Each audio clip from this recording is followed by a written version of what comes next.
Living the Normal Christian Life, Reckoning, Part 1. In our preceding video, we briefly mentioned 4 crucial steps for living the normal Christian life: knowing, reckoning, presenting ourselves to God, and walking in the Spirit.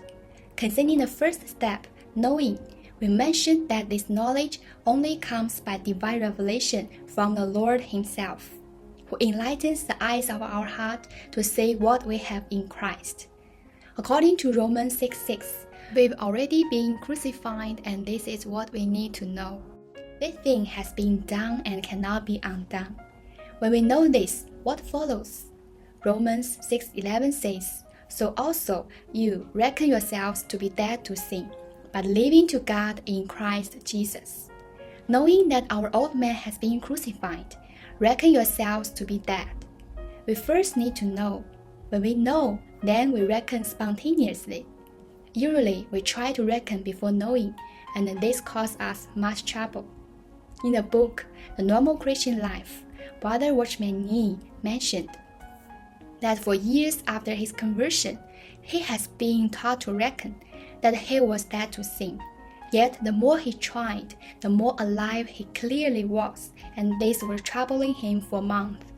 He simply could not believe himself dead, and so could not produce the death.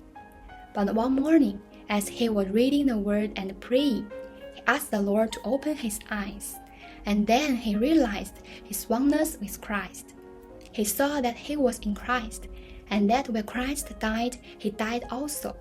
He saw that the question of his death was a matter of the past, and not of the future, and that he was just as truly dead as Christ was, because he was in Christ when Christ died.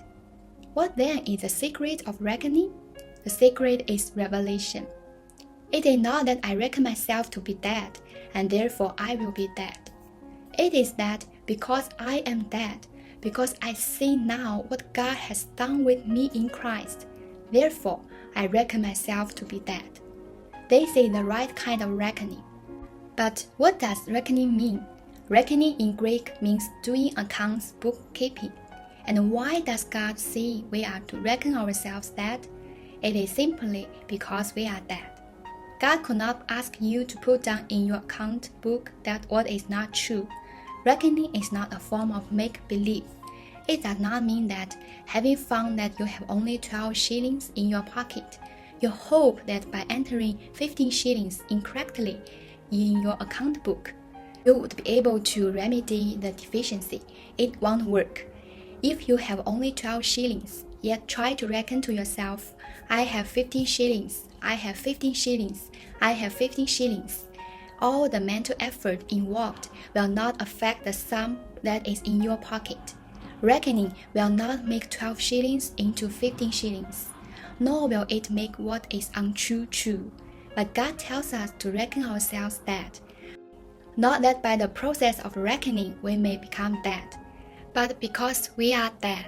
God asks us to do the account, to put down I have died, and then to abide by it. Paul said, reckon yourselves to be dead to sin by living to God in Christ Jesus. We should never forget that it is always and only true in Christ. If you look at yourself, you will think death is not there. But it is a question of faith, not in yourself, but in Him. In John 15:4 says, "Abide in me and I in you." This verse not only reminds us that we are already in Christ and need to abide, but also lays down for us the divine principle, which is that God has done the work in Christ, not in us as individuals. Every true spiritual experience means that we have discovered a certain fact in Christ and have entered into that. We need to say that God has put us in Christ, and therefore all that is true of Him is true of us. Now we need to abide in Him. Satan is always trying to get us out, to keep us out, to convince us that we are out, and by temptations, feelings, sufferings, to make us feel acutely that we are outside of Christ. But it is not true.